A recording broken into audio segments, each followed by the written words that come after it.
Hello friends, welcome to this video. आज के इस वीडियो में हम इकाई 4 जिसका शीर्षक है मेरी पोशाक, इसके अंतर्गत जो दूसरा पाठ दिया गया है, कारक जो कपड़ों के चयन को प्रभावित करते हैं, इसका अध्ययन कर रहे हैं। यह वीडियो इस चैप्टर का दूसरा भाग है। तो अब तक हमने इस पाठ के परिचय को देखा। आइए अब अपना पाठ आगे बढ़ाते हैं। अपने अध्याय में परिचय के बाद हमें जो पढ़ना है वह है खरीदारी से पूर्व ध्यान रखने योग्य बातें। हम जब अपने लिए या अपनों के लिए वस्त्र की खरीदारी कर रहे होते हैं तो हमें उस वक्त बहुत सारी बातों का ध्यान रखना पड़ता है। बहुत सारी चीज़ों को देखना होता है, बहुत सारी चीज़ों का ध्यान रखना होता है। हर एंगल से हम चाहते हैं कि हमने जो भी खरीदारी की है उसमें हमें कहीं से भी धोखा ना मिले, हम अपनी खरीदारी से संतुष्ट हों, उस खरीदारी से हम भी संतुष्ट हों, और यदि हमने किसी और के लिए खरीदा है तो वह वस्त्र उसे भी पसंद आए। तो ऐसी बहुत सारी बातें आती है हमारे माइंड में जब हम वस्त्रों की खरीदारी करते हैं। तो जब हम वस्त्र खरीदते हैं, कपड़े खरीदते हैं, तो मेन हमें किन किन बातों पर ध्यान देने की आवश्यकता होती है, इसी विषय पर आज हम चर्चा करेंगे। तो चलिए अपने बुक की तरफ चलते हैं। खरीदारी से पूर्व ध्यान रखने योग्य बातें। सर्वप्रथम कपड़े का चयन करते समय उसके प्रयोजन का ध्यान रखना आवश्यक होता है। अब यह प्रयोजन क्या है? प्रयोजन का मतलब होता है पर्पस, मतलब उद्देश्य। कपड़ा सदैव प्रयोजन के अनुरूप होना चाहिए, अर्थात वह किस काम के लिए खरीदा जा रहा है, क्योंकि सभी प्रकार के कार्यों के लिए एक जैसा कपड़ा नहीं खरीदा जाता है। बच्चों तथा वयस्कों के पहनने वाले कपड़ों में एक जैसे गुणों का होना आवश्यक नहीं है। इसी प्रकार एक लड़की के लिए ब्लाउज का कपड़ा खरीदना या सलवार कमीज का कपड़ा खरीदना एक बात नहीं होती है। पर्दों तथा कुशन के कपड़ों में भी भिन्नता होती है। पुरुषों की पोशाक में कमीज तथा पैंट के कपड़ों में भी भिन्नता होती है। जब भी हम कपड़ा खरीदने के लिए किसी दुकान में जाते हैं तो सर्वप्रथम दुकानदार हमसे पूछता है आपको किस लिए कपड़ा खरीदना है, या फिर हम दुकानदार से कहते हैं कि ब्लाउज या फिर सलवार कमीज के लिए कपड़ा दिखाओ। इसका कारण यही है कि हमें कपड़ा खरीदने से पूर्व उसके प्रयोजन का पता होना चाहिए। अपने अलग अलग पर्पस, अपने अलग अलग समारोह के लिए हम अलग अलग कपड़े पसंद करते हैं। जैसे गर्मियों के लिए हम कॉटन और हल्के कलर के कपड़े खरीदना पसंद करते हैं, तो वहीं ठंडे में, सर्दियों में हम वूलन क्लॉथ्स, गर्म वस्त्र खरीदते हैं। बात जब कपड़ों की क्वालिटी की आती है, गुण की आती है, तो जब हम बच्चों के लिए कपड़े खरीदते हैं तो अलग गुण देखते हैं, और जब हम बड़ों के लिए कपड़े खरीदते हैं तो उसमें हम अलग गुण देखते हैं। ऐसा नहीं होता है कि बड़ों और बच्चों के लिए एक ही गुण वाले कपड़े हम खरीदते हैं। यहाँ तक कि जब हम लड़कियों के लिए सूट का कपड़ा या साड़ी या टॉप लेते हैं तो इन सब में भी हम अलग अलग गुण देखते हैं। लड़कों के जो अलग अलग कपड़े होते हैं, मतलब शर्ट पैंट, ये सब जो होते हैं इनके भी अलग अलग गुण होते हैं।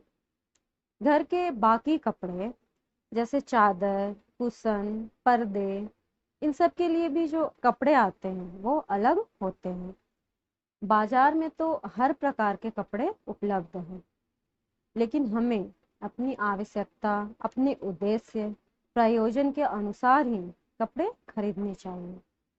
जब हम एक अच्छे स्तर के वस्त्र खरीदना चाहते हैं तो हमें बहुत सारी बातों का ध्यान रखना होता है, जैसे टिकाऊपन, पसीना सोखने की क्षमता, सिलवट अवरोधकता, धोने में सुविधा, रंग का पक्कापन, विभिन्न प्रकार की परिसज्जा आदि।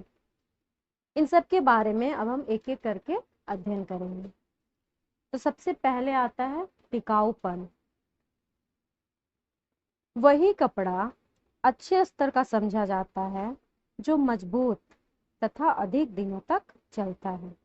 जो कपड़ा अधिक दिनों तक चलता है वही कपड़ा तो अच्छे स्तर का होगा। अतः कपड़ा खरीदते समय उसके टिकाऊपन का ध्यान रखना आवश्यक है।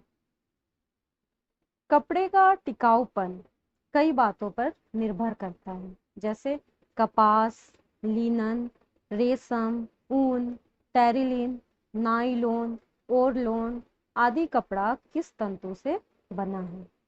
उसकी बनावट जो है वो झीनी है या फिर सघन है। उसकी परिसज्जा स्थायी है या अस्थायी है। उस कपड़े का रंग कच्चा है या पक्का है। इन सभी बातों का ध्यान रखना चाहिए और इन सभी बातों से ही हमें वस्त्रों के टिकाऊपन का पता चलता है कि वस्त्र जो है वो कितना चल सकता है। इसके बाद जो अगला है वह है पसीना सोखने की क्षमता। जब हम कपड़े खरीदते हैं तो हमें इन बातों का ध्यान रखना होता है। जो कपड़ा आसानी से पसीना सोख लेता है वह अच्छे किस्म का माना जाता है, क्योंकि जो कपड़े पसीना नहीं सोखते हैं वे बेचैनी बढ़ाते हैं। यदि कपड़े में पसीना सोखने की क्षमता नहीं है तो वह हमारे बेचैनी को बढ़ा देगा। जहाँ सूती कपड़े आसानी से पसीना सोखते हैं वहीं कृत्रिम तंतु से बने कपड़े पसीना नहीं सोखते हैं। मिश्रित तंतुओं से बने कपड़े जो होते हैं वो मजबूत होने के साथ साथ पसीना भी आसानी से सोखते हैं। अतः मिश्रित तंतु से बने कपड़े अच्छे स्तर के माने जाते हैं। जो सूती कपड़े होते हैं वो पसीना सोखते हैं और जो कृत्रिम तंतु से बने कपड़े होते हैं वो पसीना नहीं सोखते हैं। लेकिन जो मिश्रित तंतु से बने होते हैं वो मजबूत भी होते हैं और पसीना भी सोखते हैं। अगला आता है सिलवट अवरोधकता। कपड़ा खरीदने से पूर्व तंतु के किनारों को कसकर पकड़कर कुछ सेकंड देखना चाहिए कि उनमें सिलवटें तो नहीं पड़ रही है। जिस वस्त्र पर शीघ्रता से सिलवटें पड़ जाती है उनकी अतिरिक्त देखभाल की आवश्यकता होती है। जब आप किसी वस्तु को खरीद रहे हैं तो उसके पूर्व तंतु के किनारों को कस के पकड़कर कुछ सेकंड तक देखना चाहिए। अगर उस वस्त्र में सिलवटें पड़ती हैं तो इसका मतलब हुआ कि उसे अधिक देखभाल की जरूरत होगी। इसके बाद आता है धोने में सुविधा, इजी टू वॉश। अच्छे स्तर के कपड़ों को धोना आसान होता है। जिन कपड़ों को धोना कठिन हो उन्हें खरीदने के बाद उचित बनाए रखने के लिए अधिक व्यय करना पड़ता है। कैसे? तो कई बार हम अज्ञातवश ऐसे कपड़े खरीद लेते हैं जिन्हें घर पर नहीं धोया जा सकता है तथा बाहर से ड्राई क्लीन करवाने के लिए हमें अधिक खर्च करना पड़ता है, अतिरिक्त व्यय करना पड़ता है। इसके बाद आता है रंग का पक्कापन। कपड़े का रंग पक्का होना भी महत्वपूर्ण होता है। प्रायः घटिया किस्म के सस्ते कपड़े का रंग पक्का नहीं होता है तथा वे एक या दो बार धोने के बाद पहनने योग्य नहीं रहते, जबकि पक्के रंग के कपड़ों का आकर्षण अधिक समय तक बना रहता है। जो रंग पक्के होंगे वो जल्दी नहीं जाएंगे और जो रंग पक्के नहीं होते हैं वो एक या दो बार धोने के बाद वो रंग चला जाता है, उसके बाद वो कपड़ा पहनने लायक नहीं रहता है। पक्के रंग के कपड़े यदि कुछ महंगे भी हों तो उन पर खर्च किया गया धन व्यर्थ नहीं होता है। अतः सस्ते वस्त्रों का चयन सदैव बुद्धिमानी से करना चाहिए। इसके बाद आता है विभिन्न प्रकार की परिसज्जा। आजकल बाजार में अनेक प्रकार के वस्त्र उपलब्ध हैं तथा दुकानदार अपने कपड़ों की गुणवत्ता का बखान करते हैं। कुछ कंपनियां तो अपने कपड़े की गुणवत्ता बढ़ाने के लिए अनेक प्रकार की परिसज्जा करती हैं, परंतु कंपनियां अधिक लाभ कमाने के लिए कपड़ों पर परिसज्जा किए बिना ही उन पर भ्रमित करने वाला लेबल लगाकर बेचती हैं। प्रायः पंजीकृत व्यापार चेन उपभोक्ता की सहायता करने की अपेक्षा गुमराह भी कर देते हैं। तो इन सब बातों पर हमें ध्यान देना होता है। तो अभी हमने देखा खरीदारी से पूर्व ध्यान रखने योग्य बातों को, जिसमें टिकाऊपन के बारे में पढ़ा, पसीना सोखने की क्षमता के बारे में, सिलवट अवरोधकता, धोने में असुविधा और रंग का पक्कापन। इसके बाद हमने विभिन्न प्रकार के परिसज्जा के बारे में पढ़ा। अब आता है कौन सा तंतु खरीदें। तो यह तंतु क्या है? तंतु का मतलब होता है फाइबर, इसे हम रेशा भी कहते हैं। तंतु जो है किसी भी वस्त्र की मूल इकाई है। हम यह कह सकते हैं कि तंतु जो है वो एक प्रकार की बाल जैसी रचना होती है, जिसकी लंबाई जो है वह चौड़ाई से कम 100 गुना बड़ी होती है। लेकिन क्या सभी तंतुओं से, सभी रेशों से वस्त्रों का निर्माण हो सकता है? तो नहीं। क्यों? क्योंकि वस्त्रों के निर्माण के लिए रेशों या तंतुओं में कुछ इंपॉर्टेंट प्रॉपर्टीज होती है। तो जिन तंतुओं में वो प्रॉपर्टीज, वो गुण होंगे, उन्हीं तंतुओं से वस्त्रों का निर्माण किया जाता है। जैसे पर्याप्त मजबूती हो उसमें, चमक हो उसमें, पर्याप्त लंबाई हो, उसमें आपस में चिपकने की क्षमता अच्छी हो, ये सारी चीजें उसमें होनी चाहिए। तब जाकर वह रेशा जो है किसी फैब्रिक के लिए यूज होता है, वस्त्र बनाने के लिए यूज होता है। आजकल खरीदारी करना काफी कठिन हो गया है, क्योंकि बाजार में विभिन्न किस्मों के वस्त्र हैं, जिनमें से कोई भी तंतु पूर्णतः उचित नहीं है। वस्त्र को सदैव अपनी आवश्यकता अनुसार ही खरीदना चाहिए।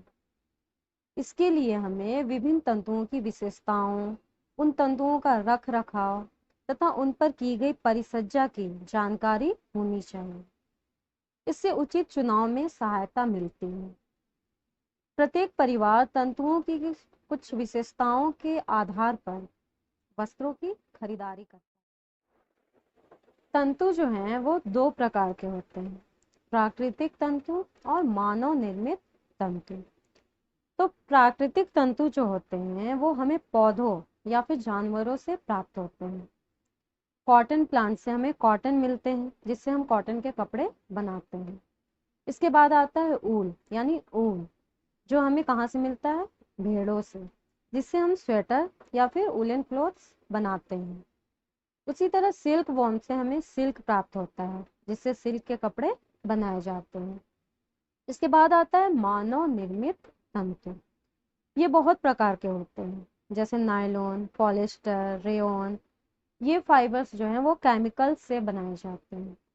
ये चमकदार, चिकना और आरामदेह होता है। इसका उपयोग जो है वो शर्ट, सूट, गाउन, बेडशीट, इन सबों में किया जाता है।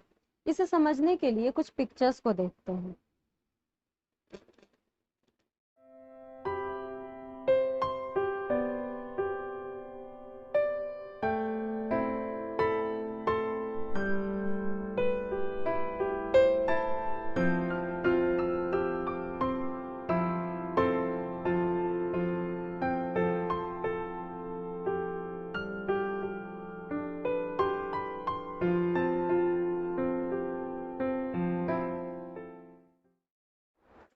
तो अभी आपने प्राकृतिक तंतु और मानव निर्मित तंतु के पिक्चर्स को देखें। हमारे बुक में कुछ प्राकृतिक और कुछ मानव निर्मित तंतुओं के नाम, विशेषताएं और उसके रख रखाव के बारे में एक तालिका के जरिए बताया गया है। आइए उन पर भी एक नजर डालते हैं। सबसे पहले आता है प्राकृतिक तंतु। उसमें पहला है सूत। इसकी विशेषताएं हैं टिकाऊपन, कोमल, नमी सोखने वाला, मजबूत, ठंडा, आरामदायक, सरलता से सिलवटे पड़ने वाला, किसी विशिष्ट परिसज्जा के लिए सुविधाजनक। और इसके रख रखाव में आएगा गर्म पानी में, मशीन में धोने एवं सुखाने योग्य, परिसज्जा करने योग्य, रख रखाव में आसान। यह था सूत का विशेषता और रख रखाव। इसके बाद आता है लीनन। इसकी विशेषताएं हैं नमी सोखने वाला, सिलवटे पड़ने वाला, ठंडा, टिकाऊ, कोई भी विशिष्ट परिसज्जा देने योग्य। इसके रख रखाव में है उच्च ताप पर इस्त्री की जाती है। यह था लिनन का। इसके बाद आता है रेशम, सिल्क। इसकी विशेषताएं हैं विलासी, रंगाई योग्य, मजबूत, सिलवटें प्रतिरोधक, पानी के धब्बे पड़ जाते हैं, लंबे समय तक नमी एवं उष्मा में रहने से कमजोर। विशिष्ट उपचार की आवश्यकता, यह सिल्क का विशेषता है। इसके रख रखाव में है ड्राई क्लीन करने योग्य, यदि संभव हो तो कोमलता से हाथ से धुलाई। इसके बाद आता है ऊन। ऊन की विशेषताएं में आएगा गर्म, आरामदायक, अपने पूर्वाधिकार में आने योग्य, बहुत टिकाऊ, उष्मा में रखने पर सिकुड़ना, नमी में प्रसार। विशिष्ट उपचार की आवश्यकता, यह जो है यह ऊन का विशेषता है। अब इसका रख रखाव, ड्राई क्लीन की आवश्यकता, कीड़ों से रक्षा की आवश्यकता, विशिष्ट उपचार की आवश्यकता, ये ऊन का रख रखाव है। इसके बाद आता है रेमी। अब ये जो रेमी है इसकी विशेषताएं में आएगा लिनन के समान दिखाई देते हैं। अक्सर इनके तंतु जो हैं वो पॉलिस्टर, सूट, लिनन में मिलाए जाते हैं। यह था रेमी का विशेषता। अब इसका रख रखाव, मशीन में धोने योग्य, स्त्री की आवश्यकता नहीं। यह था रेमी का रख रखाव। तो अभी हमने प्राकृतिक तंतु को देखा। अब आता है मानव निर्मित तंतु। उसमें पहला दिया गया है एसीटेट और टेरी एसीटेट। इसकी विशेषता है धोने में कमजोर, शीघ्र सूखने योग्य। और रख रखाव में दिया गया है ड्राई क्लीन को प्राथमिकता, कम ताप पर इस्त्री की आवश्यकता। इसके बाद आता है रेयॉन। रेयॉन की विशेषताएं में है ठंडे, आरामदायक, गीली अवस्था में कमजोर, सरलता से सिलवटें निकलने योग्य, उत्तम स्थिरता। और इसके रख रखाव में ड्राई क्लीन को प्राथमिकता, कुछ हद तक स्वयं धोने योग्य। यह था रेयॉन का। इसके बाद आता है धात्विक। इसकी विशेषता क्या है? भारी, स्थिर और संवेदनशीलता। यह है धात्विक की विशेषता। अब इसका रख रखाव, हाथ से धोने योग्य, रगड़कर मत धोएं, इस्त्री की आवश्यकता नहीं है। यह धात्विक का रख रखाव है। इसके बाद आता है ओलिफिन। अब इसकी विशेषता क्या है? बहुत ही कम पानी सोखने योग्य, लचीलापन, मजबूती। इसका रख रखाव है शीघ्रता से सूखते हैं, उच्च ताप के प्रति असंवेदनशील। तो यह मानव निर्मित तंतु की विशेषताएं और रख रखाव है। तो अभी हमने प्राकृतिक तंतु और मानव निर्मित तंतु के विशेषताओं को देखा और रख रखाव के बारे में भी पढ़ा। आज के वीडियो में बस इतना ही। अगले वीडियो में हम वस्त्रों के चुनाव को प्रभावित करने वाले कारक के बारे में पढ़ेंगे।